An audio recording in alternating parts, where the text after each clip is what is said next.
Everyone, welcome back to the channel. I hope आप सबके सब ठीक है, सबके सब अच्छा कर रहे हैं। आज हम रिवाइज कर रहे होंगे नर्व मसल फिजियोलॉजी का एक next important topic, that is nerve fibre का क्लासिफिकेशन। एक नर्व इंजरी का भी क्लासिफिकेशन है और एक नर्व फाइबर का भी क्लासिफिकेशन है। तो इस वीडियो में हम नर्व फाइबर का क्लासिफिकेशन देखेंगे, आने वाले वीडियो में हम नर्व इंजरी का क्लासिफिकेशन देखेंगे। ठीक है, देखो सबसे पहले अगर हम नर्व फाइबर का क्लासिफिकेशन देखें ना, तो दो मेजर अंकल आए थे जिन्होंने इसको क्लासीफाई किया, एक एर्लिंगर अंकल और एक लिलॉयड अंकल। ठीक है, अब इसका नाम आ गया एर्लिंगर एंड गेजर्स क्लासिफिकेशन, एक क्लासिफिकेशन हो गया, और दूसरा लिलॉयड एंड हंट क्लासिफिकेशन, ये दूसरा क्लासिफिकेशन हो गया। हम जो मेनली पढ़ते हैं वो ये वाला क्लासिफिकेशन पढ़ते हैं, दैट इज एर्लिंगर एंड गेजर क्लासिफिकेशन। समझेंगे कि क्यों हम ये टॉपिक क्लासिफिकेशन पढ़ रहे हैं। ठीक है, और लिलॉयड एंड हंट वाला क्लासिफिकेशन मेनली हम नहीं पढ़ते हैं, या इसको सिर्फ बेसिक हमको जानना है। ये भी रीज़न समझेंगे कि हमने इसको डिटेल में क्यों नहीं पढ़ा। ठीक, चलो सबसे पहले अगर हम बात करें एर्लिंगर क्लासिफिकेशन के बारे में, तो रीज़न ये है कि हम इसको पढ़ते हैं because it is for both sensory and motor fibres. Somatic nervous system में सिर्फ सेंसरी फाइबर्स तो नहीं है, मोटर फाइबर्स भी है। तो ये तो सही नहीं होगा ना कि मैंने सिर्फ सेंसरी का इन्फॉर्मेशन निकाल लिया and when it comes to motor fiber I don't have any knowledge regarding it, right. तो इसीलिए एर्लिंगर क्लासिफिकेशन ने इन्होंने क्या किया, इन्होंने ये फाइबर्स जो क्लासीफाई किए ये सेंसरी के लिए भी था और ये मोटर के लिए भी था। वाइल अगर हम लिलॉयड एंड हंट क्लासिफिकेशन की बात करें तो ये मेनली या ओनली सिर्फ सेंसरी क्लासिफिकेशन, सेंसरी फाइबर्स के लिए था। तो दैट इज़ द रीज़न कि हम एर्लिंगर एंड गेजर्स क्लासिफिकेशन को पढ़ेंगे डिटेल में, ताकि हम सेंसरी और मोटर फाइबर्स दोनों के बारे में इंफॉर्मेशन गैदर कर सकें, not only related to sensory fibers या एफरेन फाइबर्स। तो चलो इसके बारे में थोड़ा पढ़े, बड़ा टॉपिक हो जाता है, even we want to revise it, फिर भी ये टॉपिक बड़ा है। सो बैठते हैं। देखो ये जो हमारे गेजर क्लासिफिकेशन है, इन्होंने 3 मेजर क्राइटेरिया पे पूरा का पूरा नर्व फाइबर को क्लासीफाई कर दिया। पहले तो इनका सबसे इंपॉर्टेंट क्लासिफिकेशन था, वो था माइलिन के ऊपर, कि कुछ ऐसे फाइबर हैं जिसमें माइलिन है और कुछ ऐसे फाइबर हैं जिसमें माइलिन नहीं है। ठीक है, पहले तो उन्होंने इस बेसिस पे क्लासीफाई कर दिया। फिर उन्होंने 3 मेजर क्राइटेरियाज लिए जिसके बेसिस पे क्लासिफिकेशन किया। The first criteria was conduction velocity of nerve, second criteria was diameter of nerve, and third is on the basis of function, कि ये सेंसरी है, मोटर है या मिक्स्ड है। बढ़िया, अब हम समझते हैं ये गेजर क्लासिफिकेशन में मैंने आपको बताया कि सबसे पहले तो उन्होंने क्लासिफाई कर दिया इस बेसिस पे कि माइलिन है कि नहीं है। तो एक हो गया माइलिन है और दूसरे में माइलिन नहीं है। तो जो फाइबर्स में माइलिन है उसको उन्होंने रखा ए में, उसको उन्होंने 2 नाम दिया, ए बी, और जिसमें नहीं है उसको नाम दिया उन्होंने सी। अब ए बी में भी फर्दर उन्होंने क्लासीफाई किया। जो ए वाले फाइबर्स थे इसको इन्होंने 3-4 पार्ट्स में डिवाइड किए, A alpha, A beta, A gamma और ए डेल्टा। ये 4 मेजर क्लासिफिकेशन इन्होंने ए फाइबर से रिलेटेड किया, then B fibers and then C fibers. तो कुछ ऐसा अगर हम सीक्वेंस वाइज देखें तो एक टेबल जैसा हम ऐसा बना सकते हैं कि ए अल्फा से स्टार्ट करो, A alpha, A beta, A gamma, A delta, B fibre, C fibre. अब हमने इसको इस सीक्वेंस में क्यों रखा ये देखते हैं। ठीक है, तो हमने 3 मेजर क्लासिफिकेशंस देखे थे, क्राइटेरिया देखे थे जिसके बेसिस पे इन अंकल ने इसको क्लासीफाई किया था। पहला था कंडक्शन वेलोसिटी, डायमीटर। तो ये जो हमारा डायमीटर के बेसिस पे देखे तो जो मेरा ए वाला फाइबर है और ये वाला सी वाला फाइबर है, right.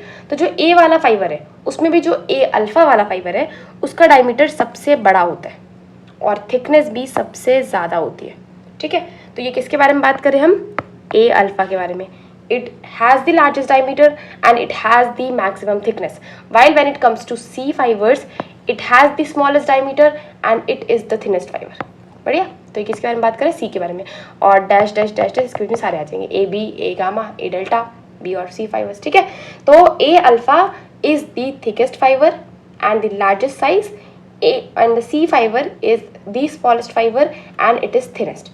Now come to the next जो क्राइटेरिया था उनका, दैट वाज कंडक्शन वेलोसिटी।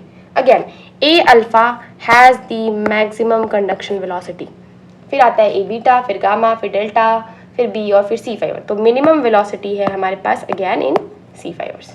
ठीक, ऐसी जिस तरह से हमने रखा था ना, ए alpha, then A beta, then A delta, then A gamma, then A delta, then B fibre, तो इसी सीक्वेंस में जाता है, इसीलिए हमने उसको एक सीक्वेंस में रखा था।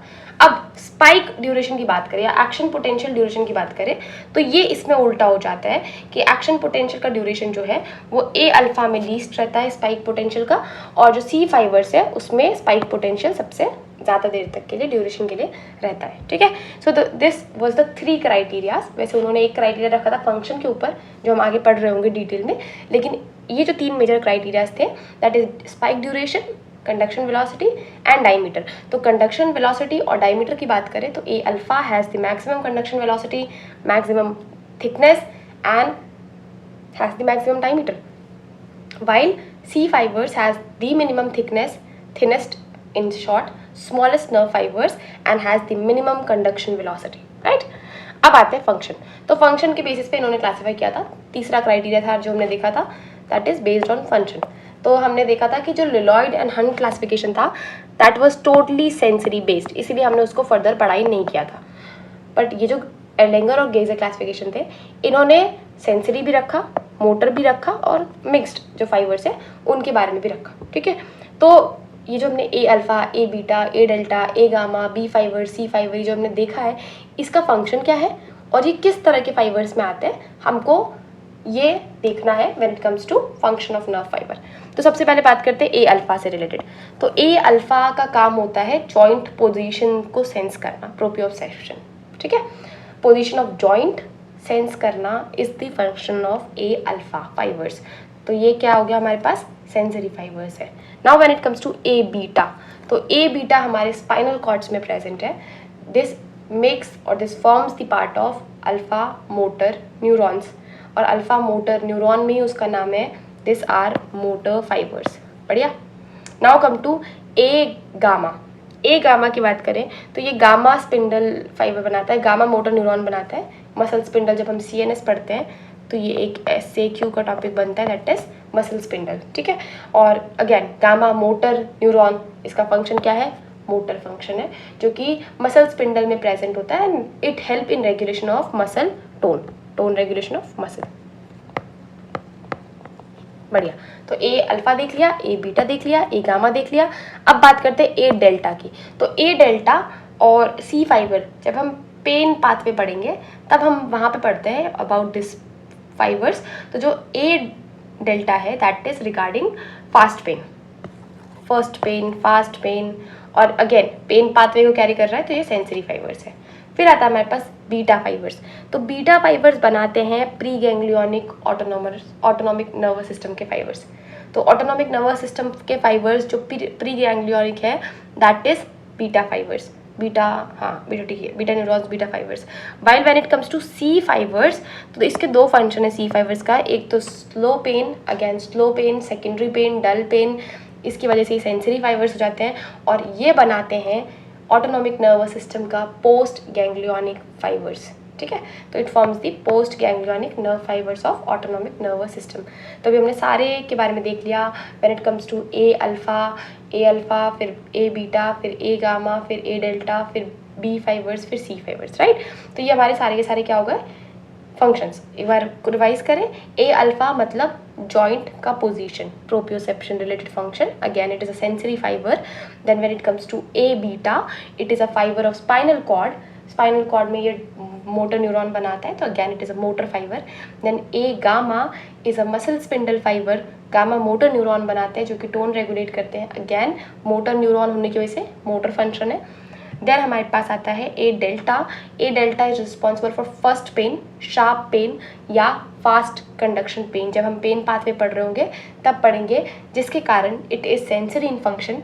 देन आता है बी फाइबर्स, बीटा फाइबर्स नहीं, B fibres actually. B fibres क्या होते हैं जो कि pre ganglionic autonomic nervous system का पार्ट होते हैं। C fibres post ganglionic autonomic nervous system का पार्ट होते हैं। Along with this are responsible for slow pain, dull pain, secondary pain, whatever. ठीक है, अब हमारे पास इंपॉर्टेंट चीज़ है कुछ जो हमने इतना पढ़ा। ए फाइबर्स हमने देखा था सबसे पहले, तो ये क्या है, माइलिनेटेड है। बढ़िया, इसका कंडक्शन बहुत फास्ट था, डायमीटर बड़ा था, है ना। अब ए अल्फा की बात करें स्पेसिफिकली तो लार्जेस्ट डायमीटर था, फास्टेस्ट कंडक्शन था और स्पाइक ड्यूरेशन सबसे लीस्ट था। When it comes to B fibre again हमने देखा था ये भी माइलिनेटेड था, ये प्री गैंग्लियोनिक कंडक्शन में इन्वॉल्व होते हैं और ये स्लोअर होते हैं as compare to A fibres. Then आते हैं C fibres. C fibres is unmyelinated neurons. Unmyelinated fibres सबसे स्लो होते हैं, डायमीटर वाइज बहुत कम होते हैं, and this are responsible for secondary pain that is dull aching pain. ठीक है, और ये इन्वॉल्व होते हैं पोस्ट गैंग्लियोनिक कंडक्शन में. So this was all about everything about जो हमने देखा नर्व फाइबर का क्लासिफिकेशन. नर्व फाइबर का जो मेजर क्लासिफिकेशन था दैट वाज एर्लिंगर गेजर क्लासिफिकेशन. कभी टाइम मिलेगा या कभी ऐसा लगेगा तो लिलॉइड के बारे में भी पढ़ लेंगे, बट अकॉर्डिंग टू MBBS का इतना ये इम्पॉर्टेंट नहीं रहता है, but we will try to cover it out also ताकि आपको थोड़ा सा भी डाउट नहीं रहे. और इस वीडियो के लिए इतना ही. आई होप आपका ये टॉपिक रिवाइज हो गया होगा, और तब तक के लिए मिलते हैं नेक्स्ट वीडियो में. Bye bye, take care.